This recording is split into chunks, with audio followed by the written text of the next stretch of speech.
and welcome back to Bookish Theories. In today's video, I would like to talk about BTS's City Dionysia Begins, focusing on a little breakdown and analysis of the VCR and what hints it may be hiding about the upcoming comeback. Now, despite the fact that the video was quite short, BTS managed once again to convey about 1,000 different symbols within the span of a couple of minutes. So let's take a shot-by-shot look at the video to see what's going on. The VCR begins with a shot of the desert and a ram quoting the following sentence from Carl Jung. The dream is the small hidden door in the deepest and most intimate sanctum of the soul, which opens to that primeval cosmic night that was so long before there was conscious ego and will be so far beyond what a conscious ego could ever reach. Now, if you've been watching my videos about BTS's live performances at the Mamas and Mellow Music Awards, then you know that lately this sentence has been coming up over and over again. In the quote, Jung basically says that a dream is a door to the soul, which means that when we dream, we are able to take a look at parts of ourselves that we repress when we are awake. This look into the unconscious is directly connected to the shadow, because the shadow itself represents the eternal, primitive and repressed part of our personality that comes to the surface when we dream. The VCR that was shown at the Mellow Music Awards is the perfect representation of this idea, because while the boys were asleep, we saw their shadows walking around. If in that VCR we saw the conscious reality of them sleeping, however, I think that in this VCR we see what their dream was all about. Now, this video opens with a shot of the desert. And right off the bat, this is very telling, because the desert is a location that BTS has used on several occasions. In their songs, the desert is the symbol of their struggle. And in Make It Right, the hero travels through the desert, which is an imagery that suggests that the eternal journey that was mentioned in the Mama performance is a journey that revolves around us overcoming our personal struggle. If we look at this imagery in the context of the Map of the Soul concept, this actually makes a lot of sense. The point of the map of the soul is to reach individuation, which is the result of the persona and the shadow achieving balance through the ego, which in turn is the part of us that represents reason. In Make It Right, the boys play the role of the hero, because, as I mentioned in my video about Home, if we look at the songs in order, they actually portray different stages of the hero's journey. Each song is a point to follow in the map and a step of the journey. But with Dionysus, there is a shift in the narrative, because his presence foreshadows the metaphorical death of the persona and the awakening of the shadow. This is all part of the process that will eventually lead us to self-improvement. But in the context of the VCR, this idea actually explains the concept behind City Dionysia as well. Now, in ancient Greece, the Dionysia was a festival held in Athens in honor of Dionysus. Since Dionysus was the god of harvest, fertility, religious ecstasy, ritual madness, epiphany, and theater, this festival was a celebration that mixed both sacred and profane practices to honor the god. And because of that, the festival itself was divided in two. The first part was called Rural Dionysia, which was held in winter and was more focused on the agricultural and social aspect of the cult. The second part instead was the City Dionysia, and this part focused on processions, theater performances, and most importantly on the initiation to the mysteries of Dionysus. Theater and spirituality were the focus of this part of the festival, and the fact that BTS chose to portray its beginning is important for a number of reasons. Number one, the City Dionysia was actually held in March and April, which strongly suggests that the comeback could take place in one of those months. Number two, the celebration is the continuation of the festival, which falls perfectly in line with the concept of the map of the soul, because in part 1 we focused on the persona and on the social aspect of a person, while in part 2 we are gonna focus on the spiritual and hidden aspect of ourselves. The fact that the VCR shows the beginning of the City Dionysia is also important because of its focus on theater and religious mysteries. You see, in ancient Greece, theater was considered a medium of liberation. And if we connect this idea to the spiritual aspect of the cult, then the city Dionysia is all about people freeing themselves from society and having a spiritual enlightenment by exploring parts of themselves that are usually kept hidden.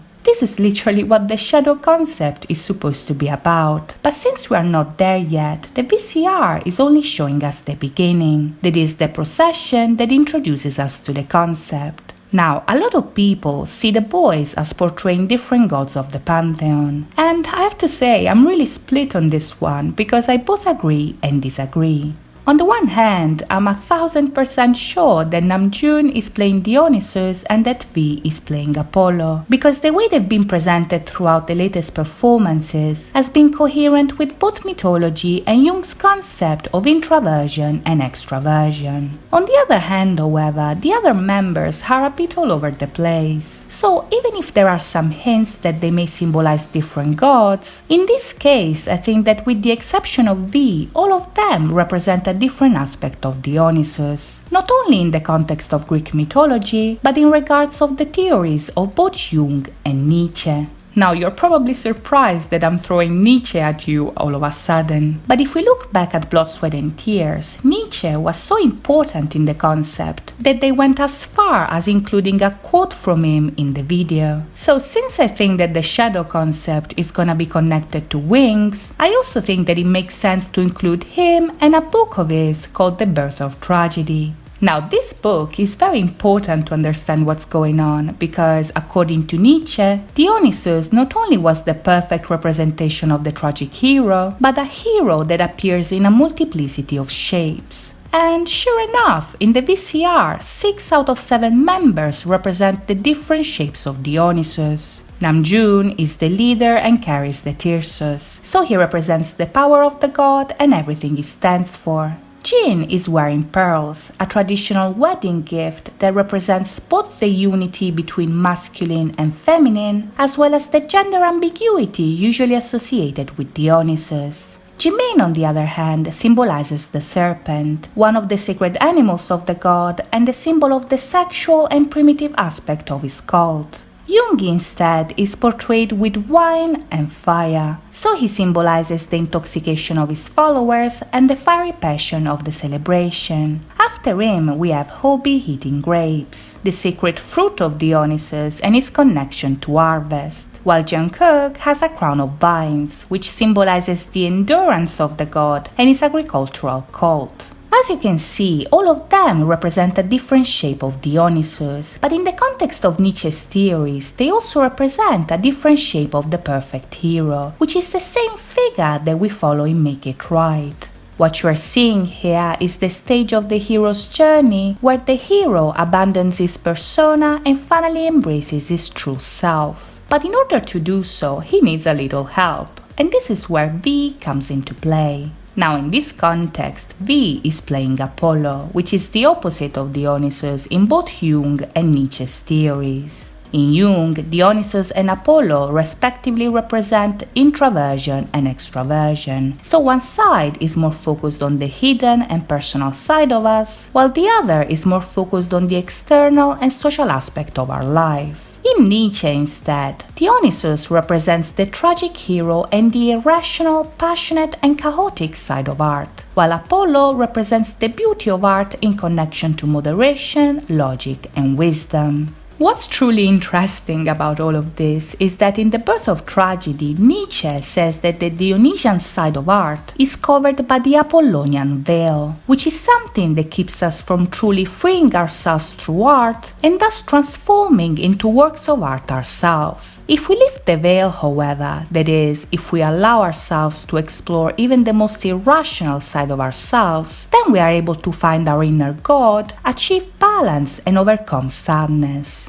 And sure enough, in City Dionysia, this is the beginning of what is about to take place. By lifting the veil and showing his face, V is indirectly freeing Dionysus and by association the shadow as well. Now, do you remember when I said that this VCR was meant to be a look into BTS's dream and unconscious? Well, in The Birth of Tragedy, Apollo is also seen as the interpreter of dreams. And if you remember, in the Save Me webtoon, V was able to see past, present and future when he sleeps. This is important because, according to Nietzsche, the dream is a time machine for the human brain. So, could this mean that in the next comeback we'll go back in time and see the story through V's perspective? Maybe how the shadow affects him in the story, or even better, how he affects the others by freeing the shadow? Well, we'll have to wait and see. In the meantime, I hope you guys enjoyed this video, and if you did, please think about liking and subscribing. As always, thank you so much for watching, guys. I'll see you next time. Bye bye!